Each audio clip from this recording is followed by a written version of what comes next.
Hello, folks. I'm Joe Wesley, and my guest today is Darryl Haberman. Okay. Thank you for visiting us. Welcome, Darryl, to our program. For those who are visiting us for the first time, thank you for coming. For those who are coming back, thank you even more, because it's a testimonial that you get value of what we're doing.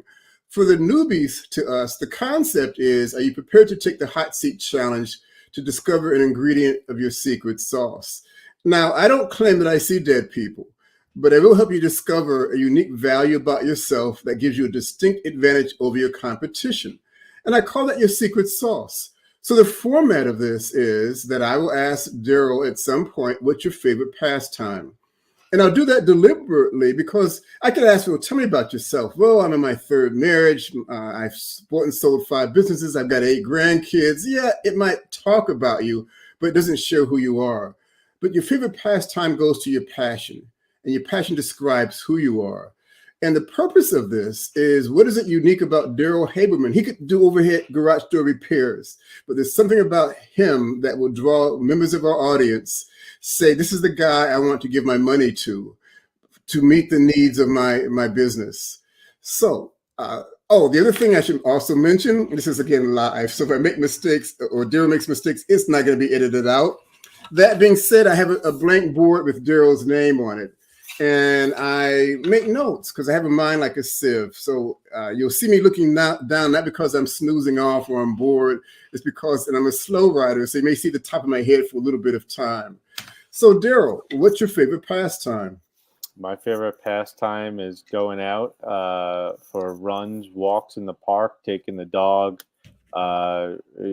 Family time is good when it mixes in there, but I live here on the Upper East Side of New York, and got plenty of park space in this urban jungle too. Fair enough. Now I'm going to ask you at some point, were you like born this way? At 7 years of age, you felt you wanted to go out and run and walk, or were there other things that you were involved in?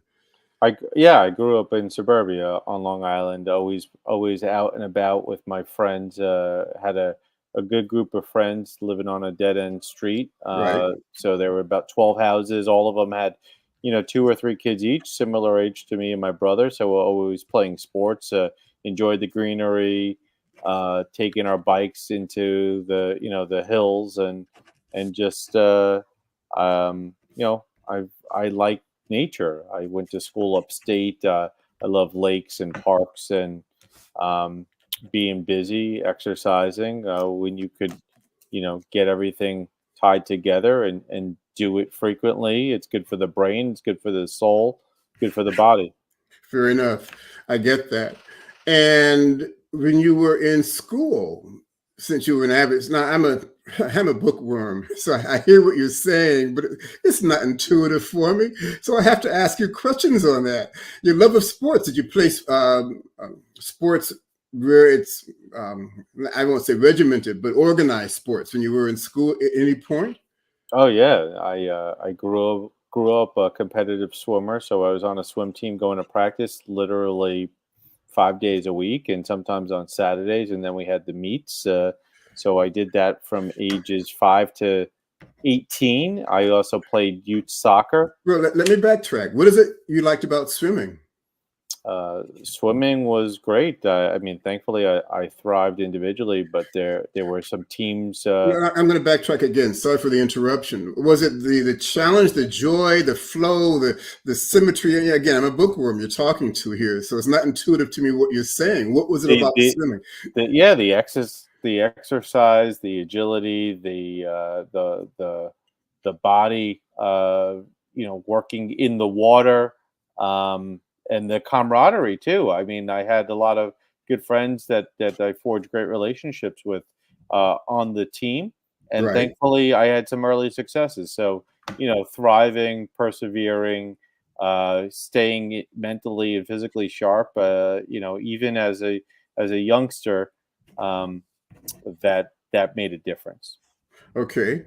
Now you mentioned, was there certain distance of swimming that you did that I guess they have different lengths, once across the pool or the length, twice the length? Was it a butterfly or freestyle or stroke? What was your favorite?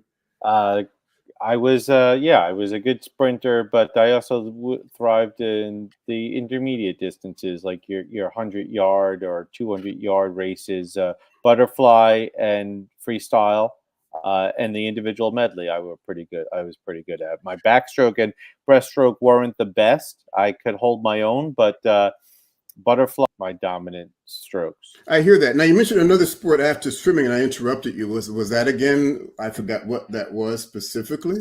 Soccer. Soccer. They play it with a small, like a sort of round ball. You I'm kick it not. into I'm a not big that. net. I'm not that bad. But thank I you for know your help it on too. that. Hey, this guy's got character, folks. That's funny. Let me ask you this: the shift, you're swimming. I wasn't clear if you were doing team swimming or individual swimming. You mentioned sprints, and then you mentioned where you in running where you pass the baton. I forgot what that's called. A relay. In So relay. yeah, So yeah, yeah. were you that kind of swimmer, or the more your own thing swimmer? Um, no, both. I mean, I Okay. think so when you're young and successful at a sport, or you have a dominant stroke or distance, the coach will pick you for certain races and medleys. Individual medley would be all four strokes, and sometimes there'd be a relay where someone did the butterfly, someone did the breaststroke, someone did the backstroke, someone did the free. Okay. So I was doing both, but individually is where thankful, I was able to do well, Mm-hmm. until everyone hit that growth spurt before me. Mm. I'm on the smaller side. I'm 5'9", Okay. and I think I didn't get to 5'3" or 5'4" until I was like 14 or 15 years old. Oh So my. the people that were tall and lanky, and hit that growth spurt, Mm-hmm. started surpassing me a little bit better, or didn't have to work as hard to get across the water. I hear that. Well, I look at it differently, but let me make a note of that. Sure. 5'3", you said, yes? 5'3". Well, I'm 5'9" now, but I 5'3" was I think I was still shorter than my mom when I was bar mitzvahed as a 13-year-old. I think it Interesting. was probably as I was approaching 14 or 15 that I got the remaining 6-7 inches. I hear you. Now, you mentioned team sport after that. I keep soccer, you said?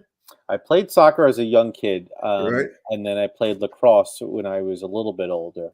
But swimming was the one that I stayed with the longest, and Hmm. I was the most competitive at. I see. What was it about lacrosse that you liked? Oh, lacrosse was a fast sport. I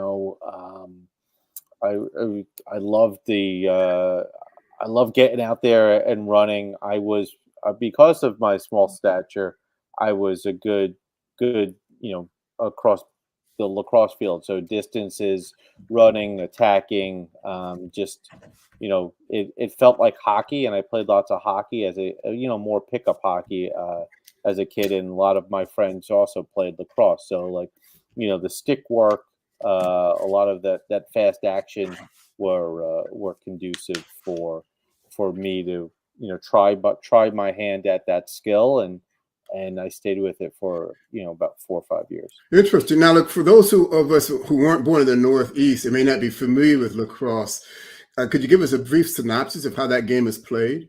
Yeah, so that's got the small rubber ball. You got the racket, and you're basically fling passes, and then there's a smaller net. It's a little bit bigger than a hockey net, Hmm. but it's played on an outdoor field, similar size to what's in soccer. Hmm. But it's actually a Native American sport, that is, yeah, as you mentioned, quite popular here in the Northeast. Hmm. But it's kind of, yeah. If you think about soccer and hockey combined, Hmm. um, with a ball that goes on the ground, but you could throw it and launch it long distances. It's about the size of a baseball. Okay. That's lacrosse. And there's checking and hitting in the men's sport. There's not much of that in the women's sport. I see. So unlike soccer, you don't you can't use your hands unless you're the goalie, I guess. You use your racket to do what you have to do. Yeah, you're actually it's illegal to close your hand on a Okay. ball. I imagine that quickness. Well, I'm ahead of myself in the comeback on this, so let me digress. I'll be a few more moments of writing, folks. Oh, commercial break. For those who are seeing us for the first time, I got to do this. We got to make a living. This is a business. We have included in this podcast below, we have contact information for Darryl and his business. We'll talk about that in a little bit of time. We encourage you, along with mine, the links for those of you who would like to connect with either of us again, feel free to do that. Subscribe to my site. Feel free to share. We also would love your comments, good or bad. We do audit them, and we like to get back to you. We don't claim to be perfect in a lot of things, so anything you can add to us, even as a critique, would be of value to us, because we always want to do a better job at what we're doing, or be better, not even a better job, but better value to the audience. So back to the world around us after the commercial break here. The concept is that, so you pursue sports in elementary school, in high school, in college also? Because I get the impression that you're swimming kind of into that, or not. I'm not. So I went to a Division III school. I had an opportunity to stay with swimming. I didn't. I almost wish I did. Mm-hmm. But as a sports enthusiast and someone that wanted to make a career of it, I was writing and reporting and doing radio, newspaper work around at college athletics. All 4 years of my college time. Okay. So it seems like you stood an interest in the industry, but you were more on the in front of camera side. I guess that's the best way to say it. In front and behind, yeah, Okay. executive directing, producing, writing, recording, understanding, the inner workings, building that story, the Mm-hmm. brand, everything like that worked in and around sports marketing and management. Absolutely, those were the tenets of my interest. I hear you. So you get through. What was your major in college? Sports information and communication. Oh, I didn't see that coming. I didn't know they had degrees in that. That's interesting. It was it was actually one of the few colleges at the time that offered that program, which was, it was a lot of sports management, a lot of communications, Right. and then you worked in sports studies and film and ethics, and a lot of the things that you hear about Title IX, women's sports, marketing, those kinds of subject matter.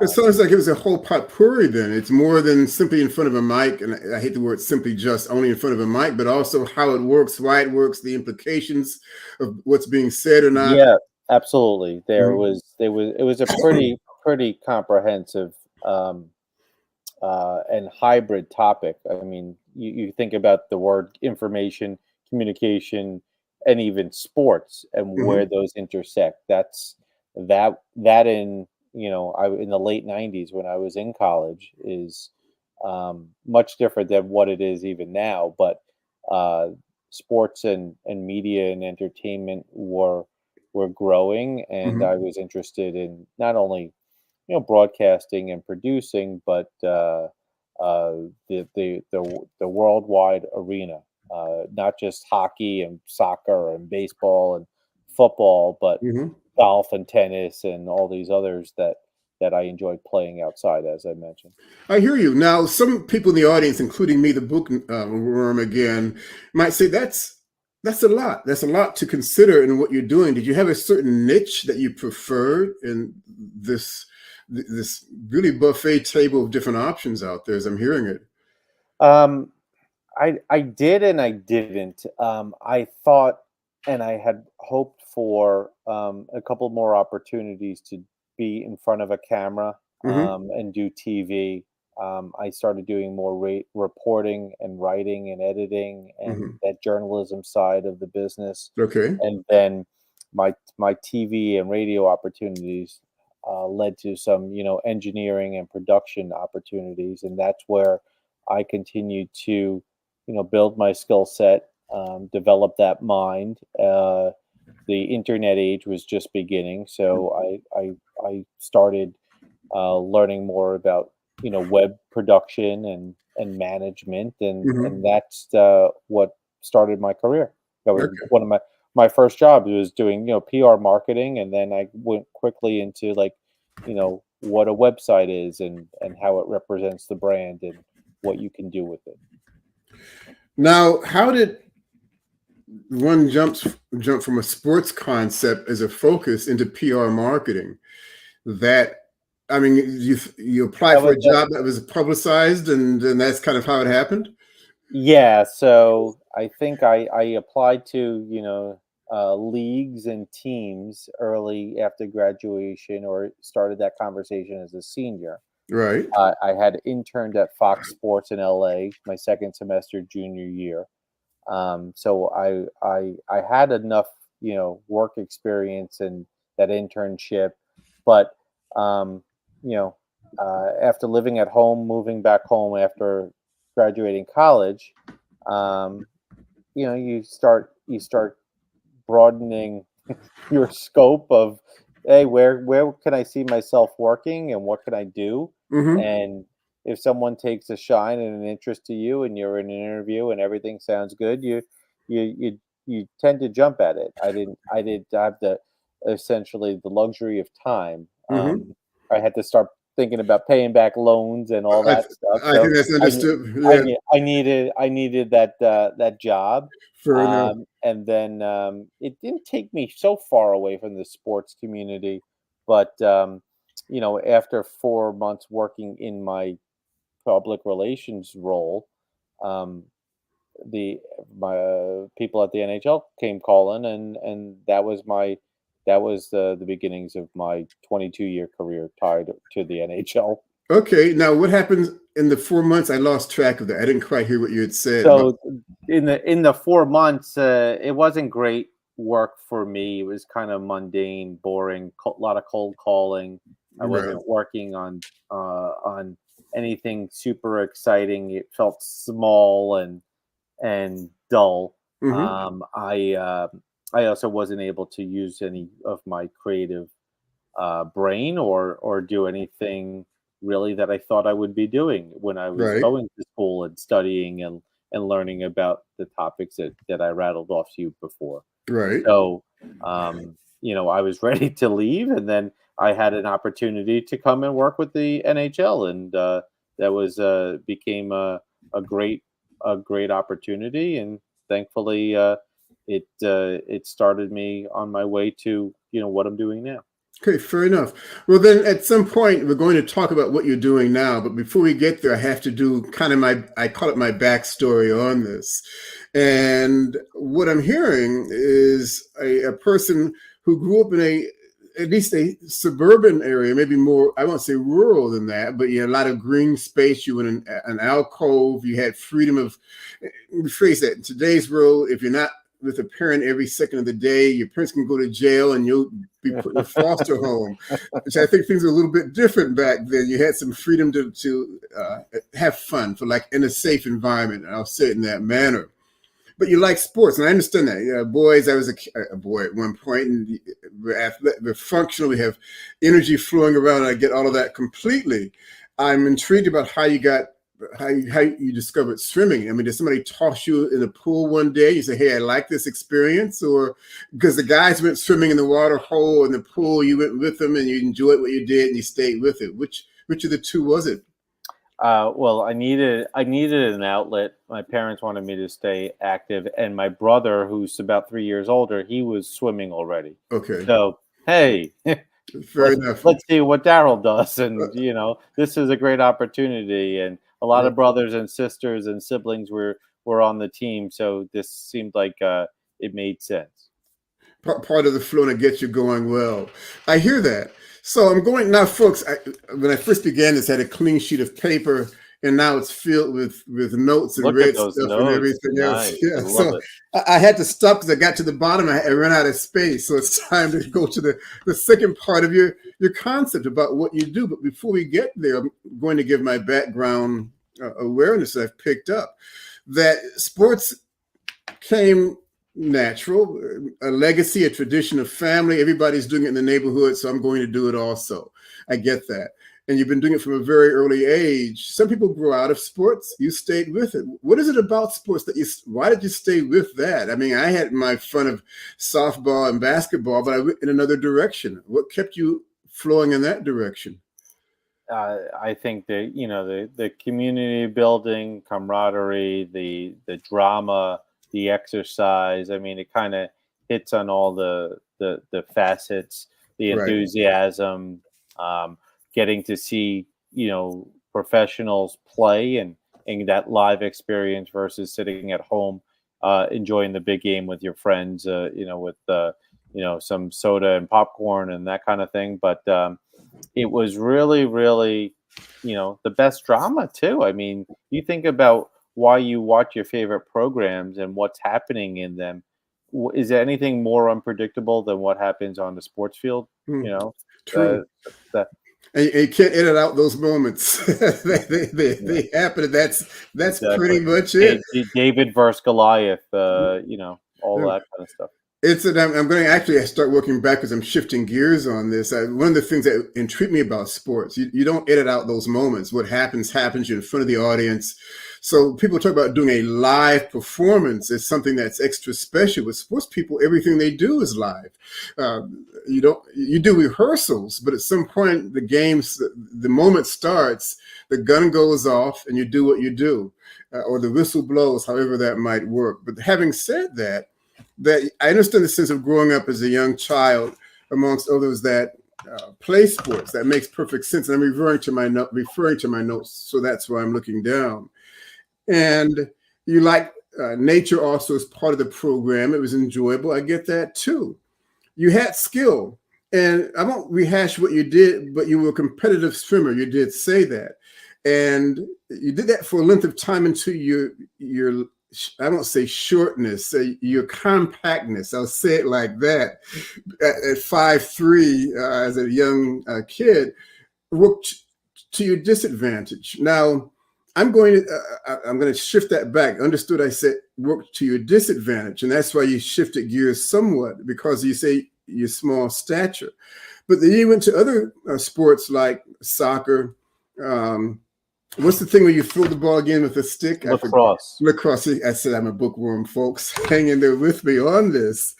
But one of the things you said about the young kids call it lax, LAX. Interesting. They say, "Do you play lax?" It's not even lacrosse with them. I hear that. One of the things that come to mind when you talk about this other sports concept that you worked with was the continuum is being competitive, the fellowship, achieving goals together. You mentioned sports that you went into that quickness became a greater factor. So be it lacrosse, be it soccer, you had to work harder. That's the phrase that came to my mind. So swimming, there were practical limitations, but you flow into something, rather than say, screw poor sports, who needs this stuff?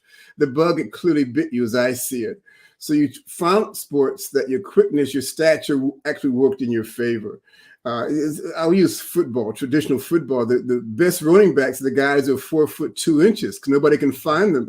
So they do amazing things. So that's an extreme example, perhaps, but I can see where you very deliberate, or maybe it was intuitive, perhaps, that you found something that who you are worked to your advantage over the competition of everybody else around you. And so I wrote down, because of your compact stature, quicker, you also probably had to work harder at what you did, even while you were still swimming, because you're doing the best you can to maintain your young passion. But at some point, it caught up to you. And I get that concept also. Now, if I get far off on what I'm saying here, please stop me. Don't let me hang myself out by myself. Now, having said that, you went to college, got to pay the bills. Rule number one for me in business is keep the creditors happy. Because if you can't do that, at least in that position, you got to be happy yourself, keep your family going. But if the creditors are not happy, it's hard to live your life beyond that in a realistic manner. So you went into a business PR. That's where you got the job. And I get that totally. Now, as we talk about your business, I suspect that may have had an additional value to what you're doing in terms of your business. So before I proceed further, let me ask you, what is the path now? What's your current passion as a business that you're doing? So, as an entrepreneur, someone that worked in the corporate sector and came out of it, knowing, lots of different things, how organizations work. I'm very operations focused. I enjoy marketing, content, the digital media pieces. So, Let me backtrack. Rather than talk about the bullet points, what is it that a client perspective would want from you that you can serve their need for? oh, Would well, that I play that strategic developer and okay? operations consultant. So Hmm. when we're talking about big business, I from a top level on down, Hmm. how to build a team and talk to folks about what they enjoy, the feedback, the data pieces of your business, and how that really can become a well-oiled machine. There's a lot of different facets of business that are now digitally oriented. Of Hmm. course, Right. everything touches digital, a website. So from branding and marketing to monetizing content, and being that developer, the one that's talking to partners on how to infuse new opportunities and revenue into business. There's a lot of you know experience that I bring to that across a number of different categories. But as it relates to sports and working, um, that's that's my passion. I I hear see. that. Uh, Now, I see on the ticker. You got Haberman Consulting. did I get that correct or wrong? No, that's it. But Oh, I don't know who John Haberman is. thank you for correcting that. That just wants to see if you read it. Sorry, folks. Yeah, That's yeah. really, I No, mean, but it's funny because you met because I saw that. I've been an editorial director, executive editor, so you can't get typos past me, Joe. I had to say something, no, otherwise I I'd appreciate lose that. my. Yeah. I think it's interesting. One of the nice things I like about live stuff, you should still have your act together and your program for that. And I do apologize for that. I thank you for the correction on that also. Let me say this differently. I think one of the things about business that people who own their own business, things happen. And because they happen, either you correct it and move on and get better at it or not. And that kind of comes back to my observation for you that anybody can do what you do by definition of sorts. That I'm sure enough degrees out there that somebody can fall into that. But some of the key things you talk about is how to build a team. You've had experience being part of team play. You indicated you're successful at what you've done. You're also super competitive. I'll say that because you recognize things such as your compact size that may not be the best for you as a individual process. So I can see where you can go to a business and not say pull item 13,000 off the shelf and say, this is what we're going to plug in for you. You're going to take the time, I suspect, to figure out what that entity might need with what they have to work with, and maybe even something extra you can bring on board to help make things successful for them. And you talk about having a creative brain. One of the consistent things you said is about attention to detail, about organizing, because you really can't be successful as an athlete for any length of time. You can have natural skill, but you can also let it go to waste. So if you don't apply yourself, work hard at it, it's hard to be successful with it for any length of time. So I think anybody who chooses to build their business, feel that they've had people talk to them who really didn't care to take the time to learn what their needs might be, that you'd be the perfect go-to person in that environment. Am I far off the track on that? No, I mean, thank you for bullet pointing it like that. The creative analysis and strategy are essential for all businesses, particularly where there's healthy competition and there's a Mhm. lot happening in sports media, entertainment, the streaming space. There's that top level uh, business acumen that I can bring to an organization to help them become more efficient, save time, build a better, more sustainable operation. The team, the vision, everything's kind of, cohesive, and then how they go out to their audience and their customer base. That's the fun. That sounds good. Thank you very much. You kind of took us home very nicely on this. We do try to respect the clock. Remember, folks, to please look at the contact information for Darryl and myself. Reach out to him. Please subscribe to my site. Also share questions, share with us, with other people also. Thank you, Darryl, for being my guest. This has been a learning process for me. I do appreciate it. Yeah, no, thank you for having me, Joe. It's always a pleasure. Okay, folks, and see you guys next time, and ladies.